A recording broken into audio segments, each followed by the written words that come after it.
New Relight opticals and computerised I clinic. हमारे यहाँ Sarojini hospital के आई स्पेशलिस्ट डॉक्टर अवेलेबल। अपनी आंखों का मुफ्त मुआयना करवाइए। जी हाँ, sun glasses 99 onward.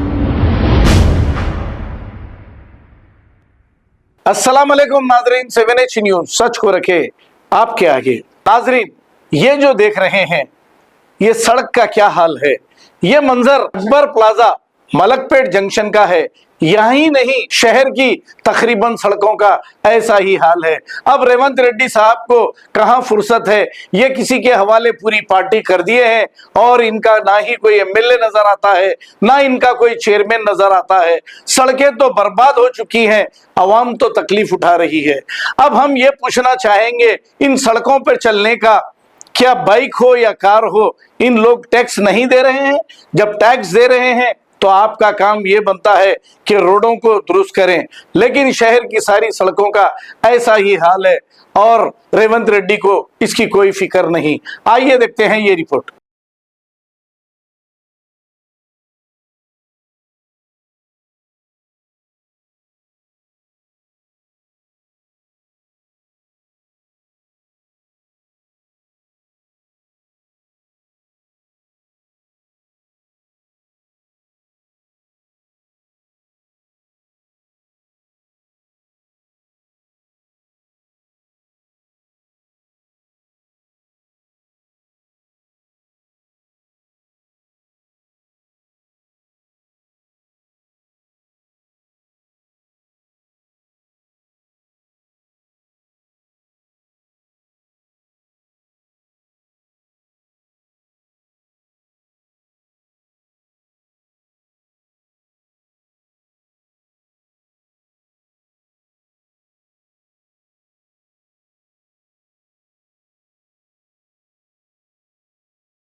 New Relight opticals and computerised I clinic. हमारे यहाँ सरोजनी हॉस्पिटल के आई स्पेशलिस्ट डॉक्टर अवेलेबल। अपनी आंखों का मुफ्त मुआयना करवाइए। जी हाँ, sun glasses 99 onward, any number glasses from 250 onward, contact lenses any colour ₹99 onward. जो हजरात 60 साल की उम्र से ज्यादा है, हज और उम्रा जाना चाहते हैं, उनके लिए बिल्कुल free number glasses, free home delivery और free eye checkup. New relight optical, Talab Katta, main road, opposite to Baba Bahauddin Dargah. Mobile 9848392127। खबर है शहर की, खबर है गाँव की, खबर है सारी दुनिया की। 7H न्यूज पसंद आए तो लाइक कीजिए, शेयर कीजिए और सब्सक्राइब करना ना भूले। 7H news.